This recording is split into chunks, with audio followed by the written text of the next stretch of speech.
예, 여러분 잘 지내셨어요? 예, 여러분 덕분에 이곳에서 우리 장모님 장례 잘 치루었고요. 이 시간 또 여러분들과 함께 한국 땅에서 제가 아침 기도회를 인도하고 여러분들과 함께 기도할 수 있어서 정말 감사하네요. 거리감을 뛰어넘어서 우리가 주 안에서 함께 기도할 수 있다는 것, 이보다 더 감사하고 복된 일은 없는 줄 압니다. 여러분 기도해 주셔서 저도 잘 지내고, 저도 여러분 위해서 이 시간 함께 기도함을 인하여서 우리가 서로 멀리 있지만 하나님 교회를 향하신 주님의 뜻하심을 또 각각 있는 처소에서 다시 만나는 시간까지 감당할 수 있기를 또 기대하고 기도할 것입니다. 여러분들도 저를 위해서 이곳에서 일정 잘 마치고 건강한 모습으로 또 독일로 돌아갈 수 있도록 기대해 주시길 부탁드립니다. 네, 이 시간 우리 찬송가 215장 찬송하겠습니다. 찬송가 215장입니다. 내 죄 속해 주신 주께 힘과 정성 다하니 나의 온갖 언행심사 주를 위한 것일세. 내게 있는 모든 것을 주를 위해 바치리. 내게 있는 모든 것을 주를 위해 바치리. 나의 손과 발을 들여 주의 명령 행하고 오직 주만 바라보며 주만 찬양하겠네. 항상 주를 찬송하며 이 몸 바치오리다. 항상 주를 찬송하며 이 몸 바치오리다. 내가 주를 바라보니 나의 영혼 밝아져. 십자가를 지신 주만 항상 바라봅니다. 십자가를 바라보며 주만 따라가리라. 십자가를 바라보며 주만 따라가리라. 신기하고 놀라워라. 영광스런 왕의 왕. 나를 친구 삼아 주사 편히 쉬게 하시네. 주의 날개 보호 아래 영원 안식 얻겠네. 주의 날개 보호 아래 영원 안식 얻겠네. 아멘.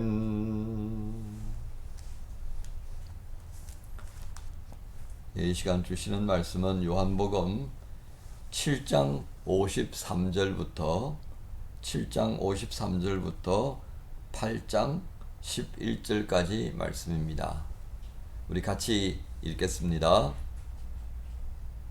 다 각각 집으로 돌아가고 예수는 감난산으로 가시니라. 아침에 다시 성전으로 들어오시니 백성이 다 나아오는지라 앉으사 그들을 가르치시더니 서기관들과 바리새인들이 음행 중에 잡힌 여자를 끌고 와서 가운데 세우고 예수께 말하되 선생이여 이 여자가 간음하다가 현장에서 잡혔나이다. 모세는 율법에 이러한 여자를 돌로 치라 명하였거니와 선생은 어떻게 말하겠나이까? 그들이 이렇게 말하면 고발할 조건을 얻고자 하여 예수를 시험함이르라. 예수께서 몸을 굽히사 손가락으로 땅에 쓰시니 그들이 묻기를 마지 아니하는지라. 이에 일어나 이르시되 너희 중에 죄 없는 자가 먼저 돌로 치라 하시고 다시 몸을 굽혀 손가락으로 땅에 쓰시니 그들이 이 말씀을 듣고 양심의 가책을 느껴 어른으로 시작하여 젊은이까지 하나씩 하나씩 나가고 오직 예수와 그 가운데 섰는 여자만 남았더라. 예수께서 일어나서 여자 외에 아무도 없는 것을 보시고 이르시되 여자여 너를 고발하던 그들이 어디 있느냐? 너를 정죄한 자가 없느냐? 대답하되 주여 없나이다. 예수께서 이르시되 나도 너를 정죄하지 아니하노니 가서 다시는 죄를 범하지 말라 하시니라. 아멘. 예, 여러분 오늘 이 말씀 죄 없는 자가 돌로 쳐라. 그런 말씀을 여러분 기억하고 계시죠? 그죠? 네, 오늘 이 말씀과 함께 요한복음 7장 마지막 절에 있는 다 각각 집으로 돌아가고 하는 이 말씀도 우리가 함께 묵상하면 좋겠습니다. 오늘 이 말씀의 내용을 가만 들여다 보십시오. 오늘 이 말씀에 등장하는 사건을 한번 여러분들이 영화를 본다 생각하고 한번 가만히 보십시다. 분위기가 어떻습니까? 그렇게 썩 좋아 보이는 그런 분위기는 아니다라고 하는 것을 여러분 느낄 것입니다. 뭔가 표현하기에는 좀 그렇지만 각각 그냥 제 갈 길로 또 각각 제 할 일을 하는 하지만 예수님께서는 언제나 한결같은 그런 생각, 한결같은 모습 보여주신다라고 하는 것을 여러분 느낄 수 있으면 좋겠습니다. 자, 오늘 이 7장 53절에 다 각각 집으로 돌아가고 이 부분은 어떻습니까? 그 앞에 있는 내용을 우리가 이해해 보면 예수님과 생각이 다른 사람들이 다 떠납니다. 그리고 제자들과 함께 또 이런저런 말씀을 나누게 되어지고요. 그 다음에 믿는 자에게는 그 배에서 생수가 흘러나리라.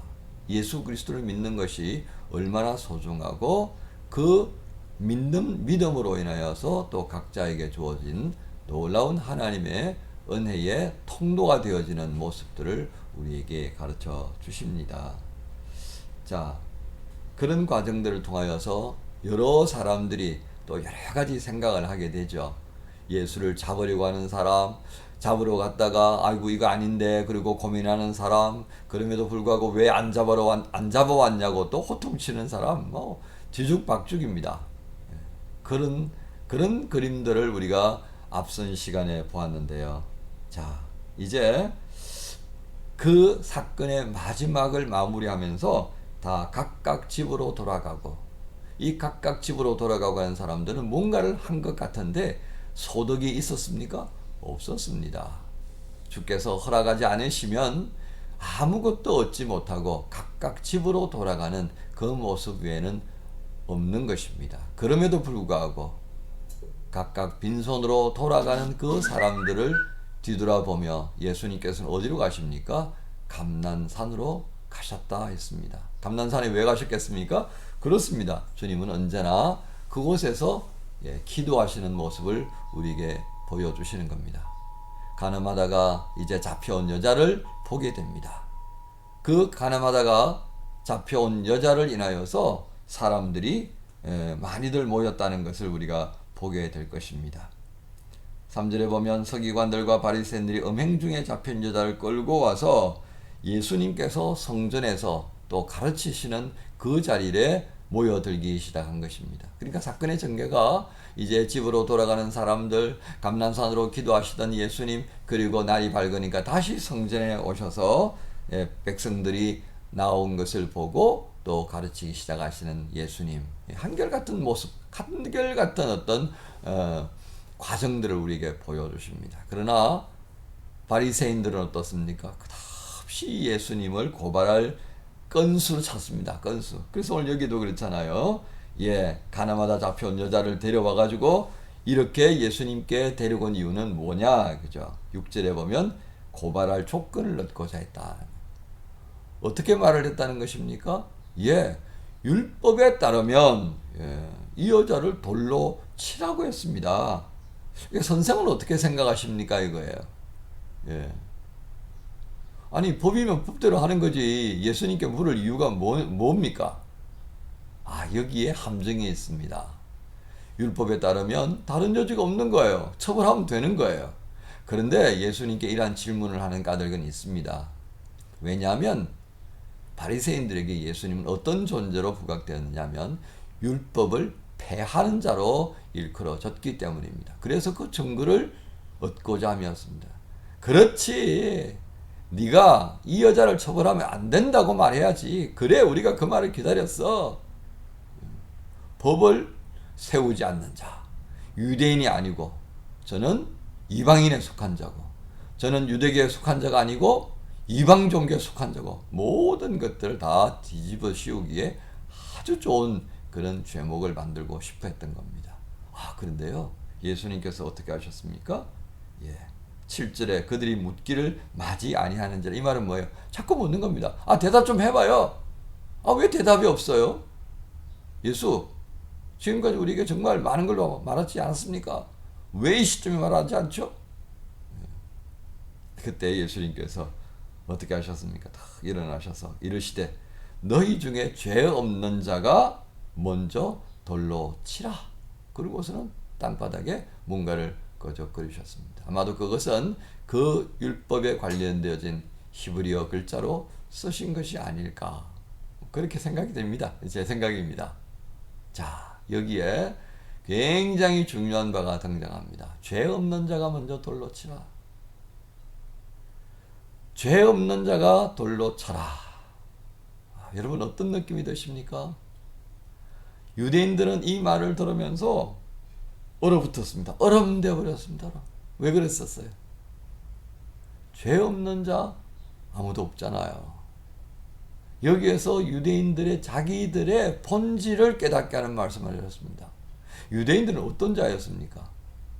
율법을 듣고 지키는 자가 되는 거예요. 율법을 듣고 지키는 자가 되는 거지 심판자가 아닙니다. 그런데 유대인들은 지금 어떤 모습이 되었어요? 그렇습니다. 심판자가 되어버린 거예요. 심판자. 여호와 하나님께서 유대인들에게 율법을 주신 이유가 무엇입니까? 너희가 죄인이다 이거예요. 근데 내가 너희를 죄 가운데 살도록 원하지 않는다. 정결하게 되어야 된다. 내가 거룩한 것처럼 너희도 거룩하게 되기를 바란다. 그래서 너희의 행위를 돌이켜서 하나님의 청한 그 징계로부터 속히 벗어나라 이거예요. 그래서 심판자가 아닌 너희가 죄인이라고 하는 것, 그 죄인에게는 뭐가 필요해요? 은총이 필요한 거예요. 죄 사함이 필요한 거예요. 병자에게 의원이 필요한 것처럼 말씀입니다. 그래서 율법은 뭐라고 그랬습니까? 바울이 몽학선생이라고 그랬습니다. 죄를 깨닫게 하는 거예요. 그래서 내가 어찌할꼬 탄식할 때에 보라, 내가 길이요 진리요 생명이다. 광야에서 너희의 조상은 만나를 먹어 죽었지만 나로 말미암는 자는 어떻습니까? 죽지 않을 거다 그랬습니다. 영원히 살 것이다. 내가 왜 그래요? 내가 주님께서 말씀하시길 내가 생명의 덕이로다. 그렇게 말씀하시는 거예요. 자, 이 과정들을 우리가 다시 한번 생각해 보게 되는 겁니다. 결국 유대인들은 뭐예요? 처벌에 초점을 맞춘 거예요. 하나님의 처벌로부터 자유할 수 없어요. 그죠? 누가 자유할 수 있겠습니까? 그래서 율법은 우리를 죄인이라고 고발하고 주께로 돌아와서 너희는 은혜를 받아야 하는 존재다. 이게 율법이 하는 거예요. 근데 정말 웃기는 거는요, 이 유대인들이, 이 바리새인들이 율법의 수호자, 자신들이 심판자라 이렇게 서버리는 거예요. 주님께서 하실 심판자의 자리를 누가 해요? 예, 바리새인들이 하고요. 내가 하려고 하는 겁니다. 내가. 이거 참 기가 막힌 노릇이죠.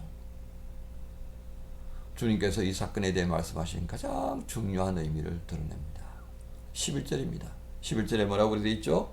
예, 대답하되 주여 없나이다. 여자에게 물었지 않습니까? 야, 너를 갖다가 징계하려고 하던 자, 너를 심판하려고 고발하던 자들이 어디 갔냐? 없습니다. 그래, 됐다. 그러면 예수께서 말씀하시되 나도 너를 정죄하지 않는다. 예수님께서 심판자로 오신 게 아니에요. 지금은 어떤 분으로 오셨어요? 그렇습니다. 구원자로 오신 거예요. 구원자. 하나님의 구원을 선포하고 여러분이나 저나 모두가 구원 얻고 하나님의 자녀가 되고 하나님 나라의 백성이 되고 하나님 나라의 일꾼 되기 위하려고 그렇게 세워주시는 오신 주님이신 겁니다. 그러나 다시 오실 때는 어떻습니까?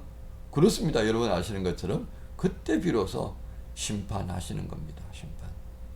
주님께서 우리에게 말씀합니다. 11절에 나도 너를 정죄하지 아니하노니 가서 다시는 어떻게 해요? 예, 죄를 범하지 말라. 죄를 떠나라가는 겁니다. 그렇습니다. 주님께서 우리에게 당부하시는 말씀입니다. 너는 어때요? 죄를 대적하고 죄를 멀리하고 죄를 떠나는 삶을 살아라. 이게 뭐예요? 이게 주님께서 여호와 하나님께서 우리 사람들에게 하신 거예요. 사람들에게. 가인과 아벨이 갈등을 빚고 있을 때 가인을 향하여서 말씀하신 거예요. 야, 너는 죄를 다스려야 돼. 어떻게 죄가 너를 다스리려고 덤벼들고 있는데 너 그러고 있냐? 안 돼. 너 그렇게 하면 안 돼. 죄를 너는 다스리는 자가 되라. 주님이 우리에게 말씀하시는 겁니다. 정죄가 핵심이 아니라 율법 또한 하나님께로부터 멀어지게 만드는 모든 악한 것으로부터 보호하려고 하는 보호의 방패였다는 것. 우리는 심판자가 아니라 죄인임을 고백하고 죄로부터 떠나는 그것이 우리의 사명임을 잊지 않도록 하는 것입니다. 은혜가 필요한 자는 주를 만나기를 구하는 자입니다. 그것을 마지막 절 요한복음 7장 53절에서 보여주셨습니다. 각각 다 자기 일에 가는 사람, 심판자로 가는 사람, 그런 사람이라 이거죠. 어때요? 감람산에 올라가셔서 예루살렘을 내려다보시면서 예루살렘아 예루살렘아 암탉이 벼가리를 안으려고 하던 것처럼 내가 너희를 구원함이 얼마나 간절한지 아느냐. 눈물을 흘리시는 그런 주님의 모습을 우리가 보아야 합니다. 그 주의 모습을 바라보면서 긍휼을 구하고 구원받기를 원하시는 주님의 마음에 합당한 삶을 우리가 살아야 하지 않겠습니까? 오늘 우리 마음속에 무엇이 우선되고 있는가를 살펴보는 월요일이 되기를 여러분 간절히 바랍니다. 그래서 오늘 기도하시면서 주여 우리의 어리석음을 긍휼히 여겨 주옵소서. 주여 오늘 우리가 가지고 있는 이 어리석음들이 우리를 집어 삼키지 못하도록 붙들어 주옵소서. 주님, 우리는 누구예요? 심판자가 아니라 은혜 받을 자이고 은혜를 구해야 할 자이고 그 은혜의 통로가 되어야 할 자임을 다시 한번 깨닫게 해주십시오. 젊은 날에 여러분 이 세계를 품고 기도하는 기도의 용사가 되십시다. 여러분들 꿈이 참 많은 줄 압니다. 그렇습니다. 그 꿈을 주님 앞에 내어 맡기고요. 주와 함께 한번 만들어가 보십시오. 여러분의 꿈을 만드는 것이 아니라 주님이 나의 꿈을 내게 생명을 허락하신 그 뜻이 무엇인가를 다시 한번 헤아려 보시면서 주님 길을 가겠습니다. 각각 집으로 돌아갈 때 나는 주님과 함께 기도하는 자리로 올라가겠습니다. 가슴이 답답하고 일이 안 풀리고 기대했던 것들이 자꾸 어그러질 때마다 기도하게 하시려는 까닭인 줄 압니다. 주님 감사합니다. 기도의 자리 찾아가는 그런 만화임 교회 목사가 되고 만화임 교회 교인이 되고 청년이 되고 그리고 여러분 다 자라서 만한 교회의 일꾼이 되었으면 주님이 참 기뻐하고, 또 그렇게 되어지면 저도 이 하나님 주님의 교회 목사 된 이로서 또 주님 앞에 면목이 서지 않을까 싶습니다. 여러분 오늘도 만나서 함께 기도할 수 있게 된 것 감사합니다. 이 시간 우리 같이 한번 기도하십시다. 살아계신 아버지 하나님, 은혜를 감사합니다. 주님이 우리를 사랑하시고 인도하여 주셔서 이 아침에도 기도하게 하시고, 멀리 떨어져 있지만 하나님 함께 주의 말씀을 인하여서 같은 영의 인도하심을 따라 기도하게 하여 주시니 이 얼마나 감사한지요. 하나님, 우리 각각 집으로 돌아가기 바쁩니다. 그저 자기에게 주어져 있는 일을 하기 바쁩니다. 그러면서 어느덧 심판자가 되어져 있고, 은혜의 통로가 되는 것은 그저 우리의 기대일 뿐 아무것도 하지 않는 하나님, 참으로 불행한 모습이 되어 있는 것을 고백합니다. 오늘 성경에 기록되어져 있는 바리새인들이 다름이 아니라 바로 우리가 될 수가 있고, 우리가 주의 말씀을 깊이 묵상하지 못하고 그저 주의 말씀을 수박 그달기 식으로만 보게 되면 그것이 우리에게 지식이 되고, 그 지식이 우리를 망하게 하고 다른 이들도 함께 망하게 되는 것을 알게 하셨습니다. 주님, 오늘도 우리에게 은혜 베풀어 주시고, 우리에게 먼저 은혜 베풀어 주시면 은혜의 통로 되어져서 정죄하고 심판하는 자가 아니라 주님이 이루시려고 하는 구원의 귀한 일꾼으로 세우심을 또 한번 알게 하셨사오니, 주여 이 일을 감당하는, 그래서 이 일을 감당하기 위하여 자라가게 하시고 열매 맺는 자가 되게 하여 주시옵소서. 하나님, 하나님 주님의 교회에 있는 모든 젊은이들을 기억해 주옵소서. 재직들을 기억해 주옵소서. 주 앞에 기도할 때마다 기도에 응답이 되게 하여 주시고, 주님 나와 함께 계십니다, 감사합니다 고백하고, 매일매일 잠자리에 들 때마다 주 앞에 신앙을 고백하고 믿음을 점검할 수 있는 복된 하루하루가 되게 하여 주옵소서. 코로나로 인하여 염려하는 부분이 참 많습니다. 우리 청년들 모임마다 주관하여 주시어서 코로나의 바이러스가 떠나가는 은혜를 허락하여 주옵소서. 속이 세계의 모든 코로나로 인한 염려가 떠나게 하시고, 하나님 정말 주님이 우리를 각각 공부하는 자리, 가정을 돌보는 자리, 일하는 자리로 세워주신 그 모든 시간들을 온전하게 사용하고 주님이 쓰실 수 있는 준비의 시간 되게 하여 주옵소서. 오늘도 우리를 지키시고 인도하시는 주님, 세계를 바라보며 기도하게 하시고 한국교회를 바라보며 기도하게 하시고 남북 간의 참 민족의 공동적인 통일의 문제를 위해 기도하게 하시는 까닭도 주의 뜻 안에 있음을 믿습니다. 아버지여 도와 주시옵소서. 무엇보다도 많은 주님의 교회를 향한 청년과 청소년을 살릴 수 있는 교회로 주여 세워 주옵소서. 필요한 사람들을 허락하시고 필요한 물질도 허락하여 주셔서 선교의 전전 기주로서 역할을 감당해낼 수 있는 아버지의 도구 되게 하여 주옵소서.